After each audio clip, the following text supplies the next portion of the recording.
नरेंद्र मोदी सच ना बोलने की कसम खा रखी है, तो क्या उस प्रेरणा सेंटर में जाकर लोग झूठ बोलने की ट्रेनिंग लेंगे? वैसे भी नरेंद्र मोदी का नारा है झूठ बोलो, झूठ बोलो, झूठ बोलो, बार बार बोलो, फिर से एक बार बोलो, जितना बोलो झूठ बोलो। क्या यही सीखेंगे? झूठ बोलना या जुमले छोड़ना या फिर चाय बेचना, वो भी झूठ, वो भी सच नहीं है। या फेक डिग्री बनाना, लोगों को बरगलाना, या पूरे देश को लूटकर अडानी अंबानी को देना, कुछ गुजराती चोरों को की जेबें भरना। क्या सीखेंगे? उस प्रेरणा सेंटर से क्या सीखेंगे? चलिए, जो सीखेंगे तब देखेंगे। गुजरात जब राजधानी बनेगी, नरेंद्र मोदी जूनागढ़ के नवाब बन गए हैं, जूनागढ़ के नवाब। तो जूनागढ़, मेरा जूनागढ़ मुझे वापस कर दो का नारा लगाएंगे। मेरा जूनागढ़ स्वतंत्र कर दो। मुझे, खैर अब इससे ज्यादा नहीं बोलूंगा, इतना ही बोलूंगा, क्योंकि नरेंद्र मोदी का ही नारा है टुकड़े टुकड़े गैंग। तो टुकड़े टुकड़े गैंग की जब सरदारी करेंगे नरेंद्र मोदी जी, जब जूनागढ़ की मांग करेंगे, जूनागढ़ को देश बनाने की मांग करेंगे, जब जूनागढ़ में संसद बनाने की मांग करेंगे, जूनागढ़ के प्रधानमंत्री बनेंगे। अभी तो नवाब हैं, सिंगोल लेकर के बैठे हैं नवाब बन के। खैर, क्या सीखेंगे उस प्रेरणा सेंटर पे, ये तो मैं नहीं बता सकता। अब उस प्रेरणा सेंटर पे बृजभूषण जैसे लोगों के साथ खड़े होना, उनका साथ देना, सेंगर जैसे लोगों का साथ देना,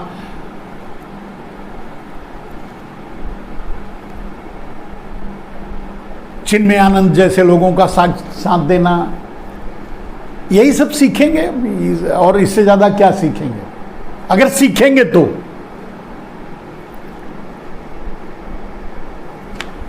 दोस्तों,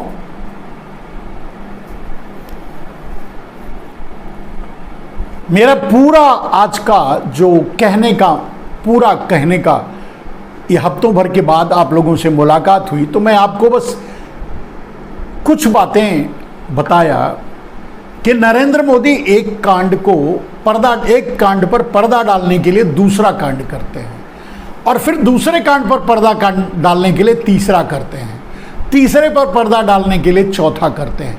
जब से नरेंद्र मोदी गद्दी पर बैठे हैं, इसे जूनागढ़ की तरह चला रहे हैं, और जब से गद्दी पर बैठे हैं, वो इसी को अपनी नीति मानते हैं। एक कांड को छुपाने के लिए दूसरा कांड कर दो, लोग भटक जाएंगे। हालांकि मैं आगाह करता रहा हूं हमेशा, और आज भी मैंने अपने बहुत से पत्रकारों को ये बात कही है। इसे गलत अर्थ कोई ना ले कि भाई आप मोदी जी के जाल में, चंगुल में मत ना फंसा करें। मान लीजिए बुलंदशहर में एक घटना हुई, उसमें हिंदू शामिल है या मुसलमान, गोदी मीडिया उसको किस ढंग से परोसा, उस पर मैं समझता हूं कि आप बात ही ना करो तो अच्छा है, क्योंकि उस पर बात करना ही नरेंद्र मोदी के लिए पॉजिटिव होता है।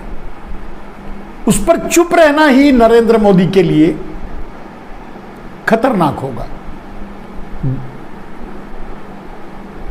क्योंकि सुपारी मीडिया तो सब कुछ चाहे कितनी बड़ी भी घटना हो जाए, वो उनके पक्ष में दिखाएगी। उसकी पोल खोलने से कोई फायदा नहीं होता है। उसकी पोल खोलने से, आप पोल खोलते हो और कुछ लोगों सोचते हो कि कुछ लोग जाग जाएंगे, सच सुन करके दहल जाएंगे, सच सुन करके संभल जाएंगे। ऐसा कुछ भी नहीं होगा, कुछ भी नहीं होगा, क्योंकि वो बुलंदशहर में जो हुआ उसको मोदी जी के भक्त पॉजिटिव लेते हैं। ऐसी बहुत सी पहलवानों के साथ जो मारा गया, पीटा गया, घसीटा गया, मान अपमान किया गया, उसको मोदी भक्त पॉजिटिविटी लेते हैं। मोदी भक्त मोदी की जीत मानते हैं, मोदी की सबलता मानते हैं, मोदी को हीरो मानते हैं कि कोई हरा नहीं सकता हमारे मोदी है तो मुमकिन है। तो उनको सच बता करके क्या करोगे?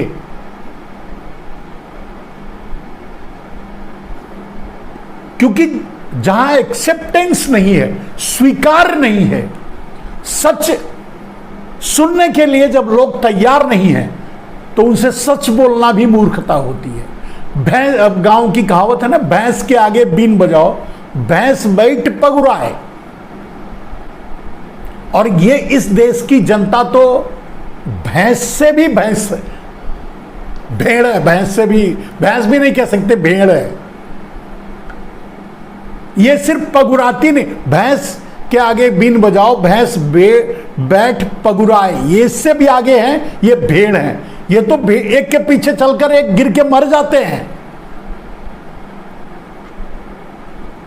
अगर ये भेड़ नहीं होते तो गिनती के गोरे इन पर राज करके चले जाते, थप्पड़ से भी मारते तो देश छोड़कर भाग जाते। मुट्ठी भर मुगल आते और इन्हें रौंद करके चले जाते, इन पर शासन करते। मैं समझता हूं सब मिलकर मूत देते तो अब उसमें बह जाते, लेकिन एक साथ ये बैठ करके मूत भी नहीं पाए। ये कौन सा बाल उखाड़ेंगे?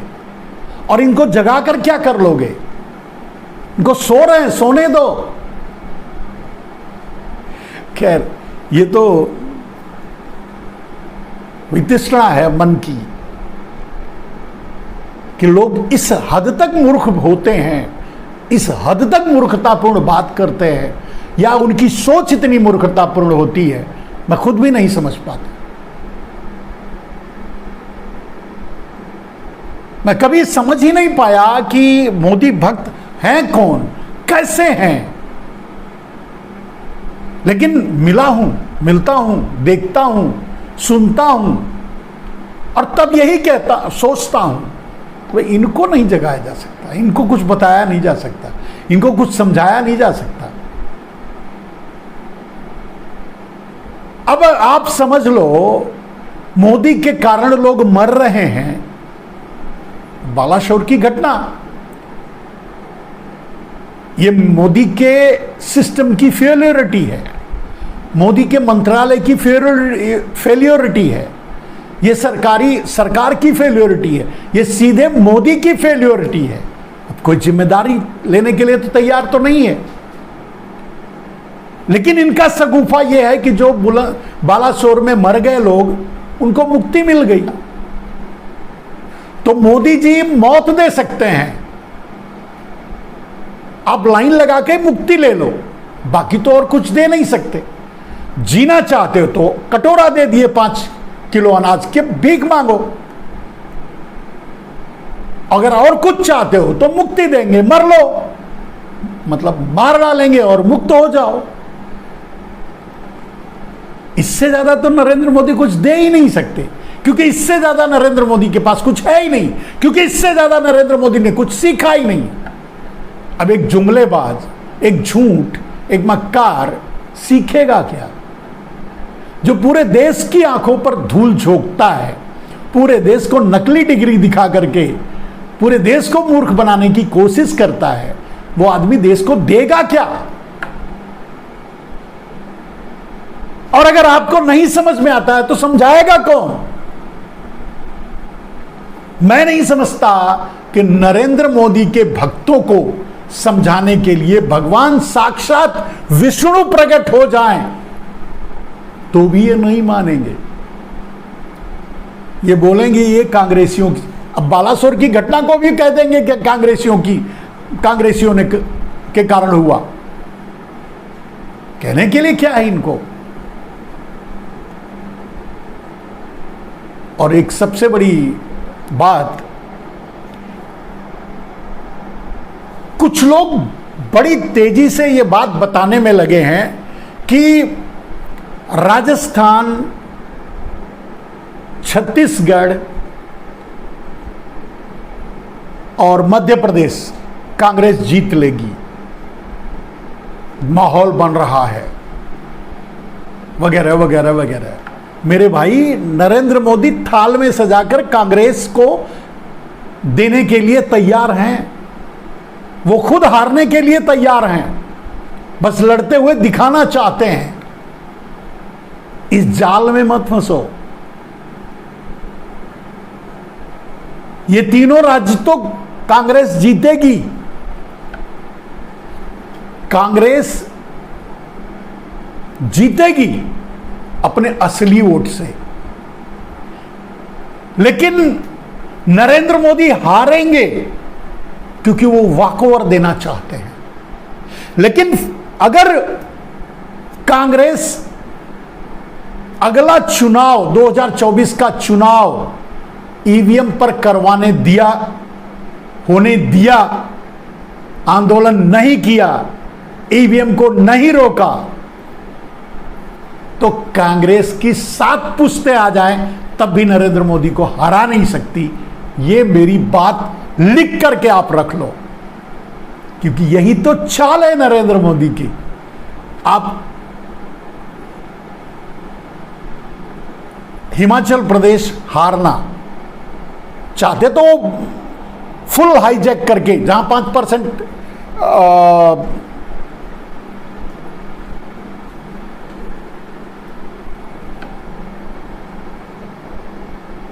हैकिंग किया, 5% की हैकिंग ईवीएम की करवाई, वहां 10 की करवा सकते थे, 15 की करवा सकते थे।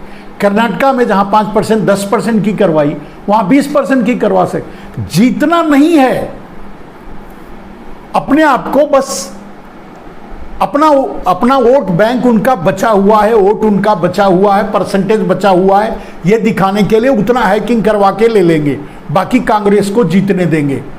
चाहे तो और भी हैकिंग करवा के जीत सकते हैं, यही बात मैं। अगर चाहे नरेंद्र मोदी तो मध्य प्रदेश, राजस्थान और छत्तीसगढ़ आराम से नरेंद्र मोदी जीत सकते हैं, क्योंकि नरेंद्र मोदी हैकिंग करते हैं, करवाते हैं।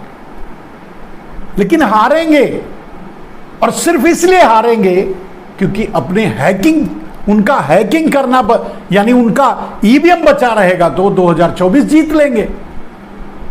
जब 2024 जीत लेंगे, फिर से प्रधानमंत्री बन जाएंगे, तो ये राजस्थान, हिमाचल प्रदेश, छत्तीसगढ़, मध्य प्रदेश, ये सारी सरकारें गिरा करके, कर्नाटक जहां अभी जो कांग्रेस सरकार बनाई है, सारी सरकारें गिरा करके फिर से अपनी सरकार बना लेंगे, खरीद करके, सीधे बोली लगा करके, ओपन टेंडर, मतलब ओपन बोली, खुला बोली लगा करके 1000 करोड़ 1, 1000 करोड़ 2, 1000 करोड़ 3 कांग्रेस के मुख्यमंत्री को ही अगर खरीद नहीं पाए तो जेल में डाल देंगे। जैसे अभी तैयारी चल रही है, जब नरेंद्र मोदी 2024, मैं चैलेंज करता हूं, आप लिख के रख लो, 2024 में नरेंद्र मोदी अगर प्रधानमंत्री बन गए तो सबसे पहला बर्खास्त होने वाला मुख्यमंत्री अरविंद केजरीवाल होंगे, और जेल जाने वाला पहला। फिर कर्नाटक, फिर राजस्थान, फिर मध्य प्रदेश, फिर छत्तीसगढ़, सारे मुख्यमंत्रियों को उठाकर जेल में डाल देंगे। क्या कर लोगे? जो बचा रहेगा उसको खरीद लेंगे बोली लगा के, और अपनी सरकार बना लेंगे। और ये हार वो इसीलिए स्वीकार करेंगे क्योंकि उन्हें ईवीएम से 2024 का चुनाव करवाना है।